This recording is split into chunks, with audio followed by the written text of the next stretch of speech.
My father, Bonifacio Sanchez, was born on November 30th, 1941, in Cebu City, Philippines. My dad was one of 10 children in the family. He was the younger brother to Simeon Jr., Faye, Rigel, and the older brother of Fordelise, Linda, Romeo, Manuel, Constantino, and Grace. In the Philippines, at 18, he was part of the Merchant Marines and would later work his way up to be a certified ship captain.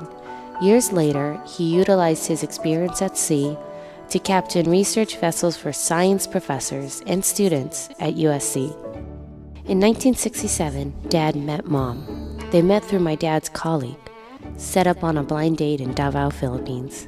The vessel that my father was working on docked in Davao, and he had some free time to explore the city. My mom accompanied her nursing colleague, who just happened to be the ship captain's wife, and took the young Bonifacio around the city as a tour guide and date. My father was hooked on my mom's presence, and even though she would leave a few months later to the United States permanently, my father continued a 4-year correspondence, either through letters or tape-recorded messages and trips to the U.S. There was no Facebook back then, kids. After visiting the United States a few times, he officially immigrated to America in 1972 at the age of 30, where he married my mother in February of that year. His first official job was at a Beverly Hills bar called The Luau, where he served as a bar back and later as a bartender. Meanwhile, Mom worked as a registered nurse in Los Angeles, and 2 of them had their first child, Myra, in November of 1972. In July of 1975, my parents brought their second child, Minda, into the world. I grew up with not just with 2 sisters, but a whole house full of cousins. I remember we had about 13 people living in the house at one time, with whole families living in each room. Our house was like the Ellis Island for all the members of the Sanchez or Cuarenta families. In 1977, he started his own business called Sanchez Ship Supplies, where cargo ships docking in Long Beach or San Pedro could replenish their onboard supplies before the lengthy journey back across the Pacific. I remember how proud he was of the business.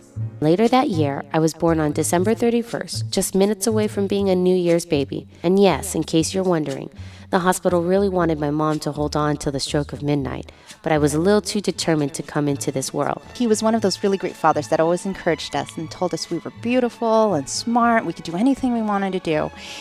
And he'd turn to us and he'd say to me, you're my number one. So I thought I was his favorite.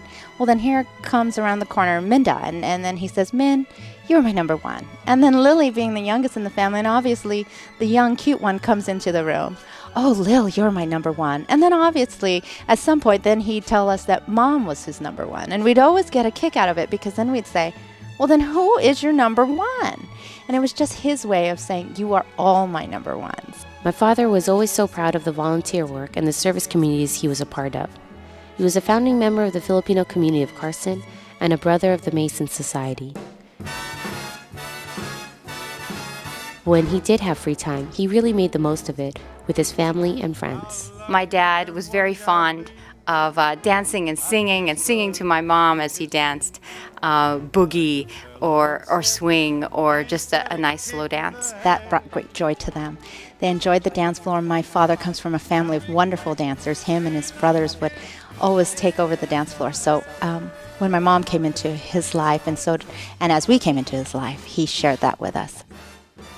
And when it wasn't singing or dancing, it was, of course, sports. Since we didn't have any boys in the family, my dad would share his passion for basketball to me.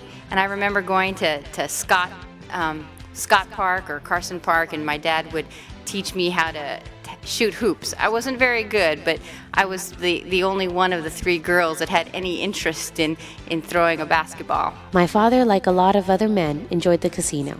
He liked to play card games and slot machines, and whenever a visitor or old colleague came into town, my dad would take trips to Vegas to enjoy the casinos.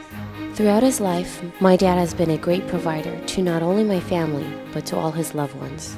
He became a mentor and guide to many, opened his home to those in need, and strived for success in all aspects of his life.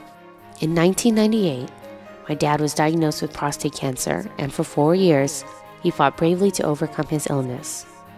And until his passing in 2002, he was, as in his life, strong till the end. My father's strong work ethic, devotion to his family and community are all something that inspire me. Dreams can be achieved through hard work. But one hero does not walk alone. My mom was and is a true inspiration.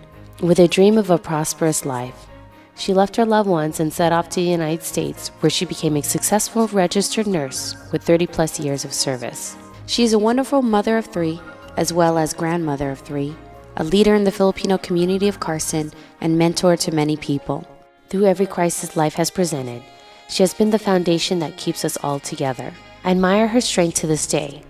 Her heart, courage, and determination in life has made me such a proud daughter. Thank you, Mom.